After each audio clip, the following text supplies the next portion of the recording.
Significant speech. He speaks for a people who have shown remarkable courage and strength in the face of brutal aggression.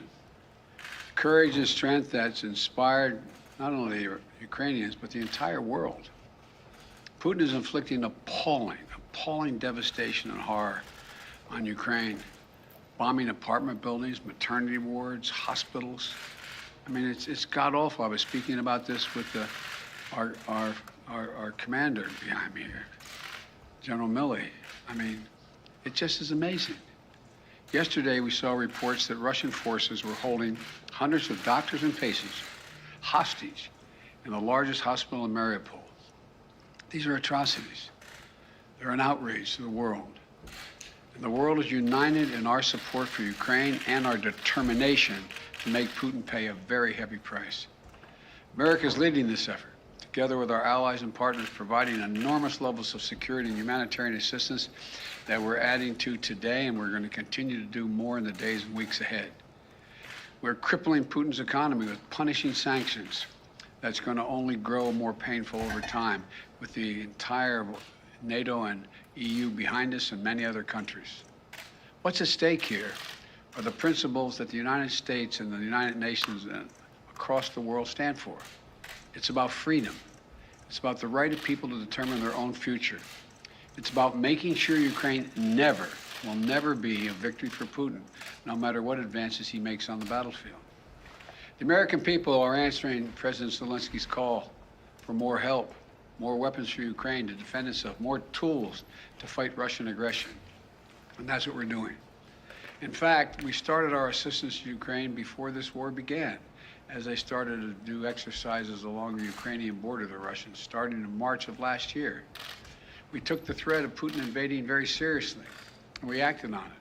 We sent Ukraine more security assistance last year, $650 million in weapons, including anti-air and anti-armor equipment, before the invasion, more than we had ever provided before.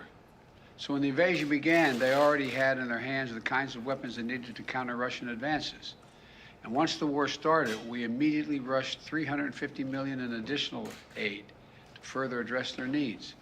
Hundreds of anti-air systems, thousands of anti-tank weapons, transport helicopters, armed patrol boats, and other high-mobility vehicles, radar systems that help track incoming artillery and unmanned drones, secure communications equipment and tactical gear, satellite imagery and analysis capacity.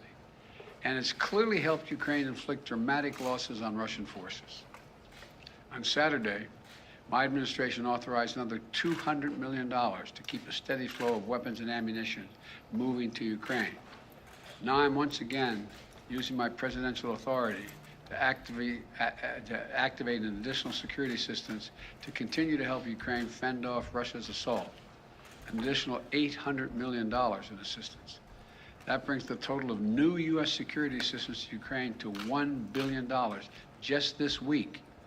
These are direct transfers of equipment from our Department of Defense to the Ukrainian military to help them as they fight against this invasion. And I thank the Congress for appropriating these funds. This new package on its own is going to provide unprecedented assistance to Ukraine. It includes 800 anti-aircraft systems to make sure the Ukrainian military can continue to stop the planes and helicopters that have been attacking their people and to defend their Ukrainian airspace. And at the request of President Zelensky, we have identified and are helping Ukraine acquire additional longer-range anti-aircraft systems and the munitions for those systems. Our new assistance package also includes 9,000 anti-armor systems. These are portable, high accuracy shoulder-mounted missiles that the Ukrainian forces have been using with great effect to destroy invading tanks and armored vehicles. It'll include 7,000 small arms, machine guns, shotguns, grenade launchers to equip the Ukrainians, including the brave women and men who are defending their cities as civilians, and they're on the countryside as well.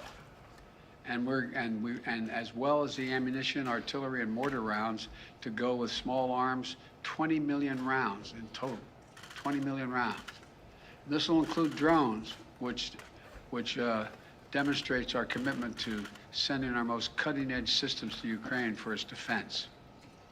And we're not doing this alone. Our allies and partners have stepped up to provide significant shipments of security assistance and will continue to help facilitate these deliveries as well. The United States and our allies and partners are fully committed to surging weapons of assistance to the Ukrainians. And more will be coming as we source additional stocks of equipment that we're ready to transfer. Now I want to be honest with you. This could be a long and difficult battle, but the American people will be steadfast in our support of the people of Ukraine in the face of Putin's immoral, unethical attacks on civilian populations. We are united in our abhorrence of Putin's depraved onslaught, and we're going to continue to have their backs as they fight for their freedom, their democracy, their very survival. We're going to give Ukraine the arms to fight and defend themselves through all the difficult days ahead. We're going to continue to mobilize humanitarian relief to support people within Ukraine and those who have been forced to flee Ukraine. In just the past few weeks, we provided $300 million of humanitarian assistance to the people in Ukraine and in neighboring countries. Tens of thousands of tons of food, water, medicine, and other basic supplies to support the people in need. Our experts on the ground in Poland and Moldova and other neighboring countries are there to make real-time assessments of the rapidly evolving crisis to get urgently needed humanitarian supplies to the people in need when they need it. And we will support Ukraine's economy with direct financial assistance as well. And together with our allies and partners, we will keep up the pressure on Putin's crumbling economy, isolating him on the global stage. That's our goal. Make Putin pay the price, weaken his position, while strengthening the hand of the Ukrainians on the battlefield and at the negotiating table. Together with our allies and partners, we're going to stay the course. And we'll do everything we can to push for and end this tragic, unnecessary war. This is a struggle that pits the appetites of an autocrat against humankind's desire to be free. And let there be no doubt, no uncertainty, no question. America stands with the forces of freedom.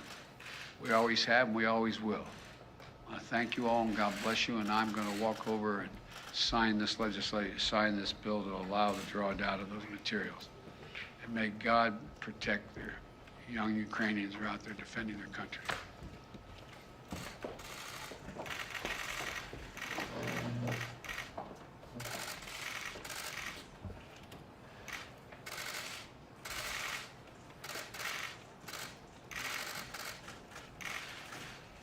What I'm signing here is delegation authority under Section 506A1 of the Foreign Assistance Act of 1961, translated into plain English, a total of $800 million in defense efforts.